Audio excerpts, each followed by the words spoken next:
नाशिकमध्ये swine flu पाठोपाठ आता डेंग्यूनेही डोकं वर काढलंय। 3 आठवड्यात डेंग्यूचे 19 रुग्ण आढळून आले आहे।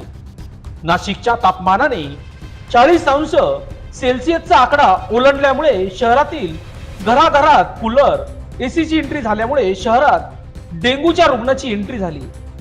महानगरपालिकेने केलेल्या सर्वेक्षणात अनेक घरातील कूलरमध्ये डेंग्यूच्या आढळ्या आढळून आल्या आहेत। त्यामुळे वैद्यकीय विभागाने नागरिकांना सतर्क केले असून दररोज कूलरचे पानू बदलण्याचे आवाहन केले आहे। दरम्यान जानेवारी पासून आतापर्यंत डेंग्यूच्या रुग्णाची संख्या ही 90 वर पोहोचली आहे। नाशिकमध्ये गेल्या वर्षी डेंग्यूने थैमान घातले होते। वर्षभरात तब्बल 1191 डेंग्यू बाधित रुग्ण आढळून आले होते। लोकशास्त्र न्यूज साठी बंटी आढाव, नाशिक।